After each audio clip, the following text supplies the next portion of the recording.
श्रीमद् भगवद गीता अध्याय 2 श्लोक 61। तानि सर्वाणि संयमे युक्त आसीत् मत्परः वशे ही यसेन्द्रियाणि तस्य प्रज्ञा प्रतिष्ठिता। अनुवाद: जो साधक अपनी सभी इंद्रियों को वश में करके मुझ में मन लगाता है, उसकी बुद्धि स्थिर हो जाती है। क्योंकि जिसकी इंद्रियां वश में होती हैं, वही वास्तव में स्थित प्रज्ञ होता है। श्रीमद् भगवद गीता अध्याय 2 श्लोक 62। ध्यायतो विषयान् पुंसः संगस्तेषुपजायते संगात् संजायते कामः कामात् क्रोधोऽभिजायते। अनुवाद: विषयों का चिंतन करने से मनुष्य की उनमें आसक्ति उत्पन्न होती है। आसक्ति से कामना जन्म लेती है और कामना से क्रोध उत्पन्न होता है। गीता अध्याय 2 श्लोक 63। क्रोधात् भवति सम्मोहः सम्मोहात् स्मृति विभ्रमा स्मृति भ्रंशात् बुद्धिनाशो बुद्धिनाशात् प्रणश्यति। अनुवाद: क्रोध से मोह उत्पन्न होता है, मोह से स्मृति का भ्रम हो जाता है, स्मृति के नाश से बुद्धि का नाश होता है और बुद्धि के नाश से मनुष्य का पतन हो जाता है। गीता अध्याय 2 श्लोक 64। रागद्वेष वियुक्तैस्तु विषयानिन्द्रियश्चरन् आत्मवशैर्विधेयात्मा प्रसादमधिगच्छति। अनुवाद: राग और द्वेष से मुक्त होकर आत्म संयम में स्थित व्यक्ति इंद्रियों द्वारा विषयों का सेवन करता हुआ भी मन की शांति और प्रसन्नता प्राप्त कर लेता है। गीता अध्याय 2 श्लोक 65। प्रसादे सर्वदुःखानां हानिरस्योपजायते प्रसन्न चेतसो ह्याशु बुद्धिः पर्यवतिष्ठते। अनुवाद: मन की प्रसन्नता प्राप्त होने पर सभी दुखों का नाश हो जाता है।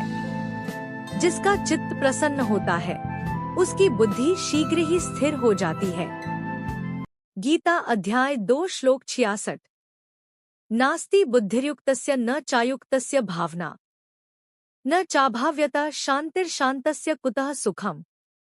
अनुवाद: जिसका मन संयमित नहीं है, उसकी बुद्धि स्थिर नहीं होती। जिसकी बुद्धि स्थिर नहीं होती, उसमें भावना, एकाग्रता नहीं होती।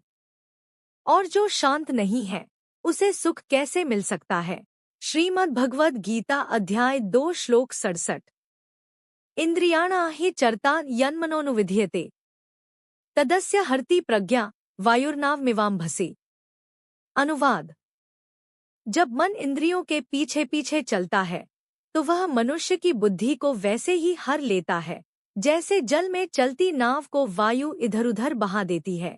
गीता अध्याय 2 श्लोक 68। तस्माद्यस्य महाबाहो निगृहीतानि सर्वशः इंद्रियाणि इंद्रियार्थेभ्यस्तस्य प्रज्ञा प्रतिष्ठिता। अनुवाद: इसलिए हे अर्जुन, जिस व्यक्ति की इंद्रियां सभी विषयों से पूर्णतः संयमित है, उसी की बुद्धि वास्तव में स्थिर होती है। गीता अध्याय 2 श्लोक 69। निशा सर्वभूताना तस्या जागृति संयमी यस्या जागृति भूतानि सा निशा पश्यतो मुनयः। ज्ञानी भीतर से जागृत रहता है, जबकि संसार मोह में सोया रहता है। गीता अध्याय 2 श्लोक 70।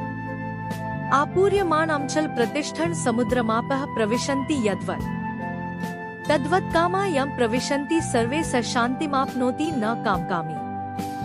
भावार्थ: जो व्यक्ति इच्छाओं के बीच भी विचलित नहीं होता, वही सच्ची शांति पाता है। गीता अध्याय 2 श्लोक 71। विहाय कामान्यः सर्वान् पुमाश्चरति निःस्पृहः निर्ममो निरहंकारः स शान्तिमधिगच्छति। भावार्थ: जो व्यक्ति कामनाओं, ममता और अहंकार को त्याग देता है, वही सच्ची शांति प्राप्त करता है। गीता अध्याय 2 श्लोक 72। एषा ब्राह्मी स्थितियः पार्थ नैना प्राप्य विमुह्यति स्थित्वास्यामन्त कालेपि ब्रह्म निर्वाण मृच्छति। भावार्थ: जो इस ब्राह्मी स्थिति को प्राप्त कर लेता है, वह अंत समय में भी मोक्ष को प्राप्त होता है। Please subscribe and follow.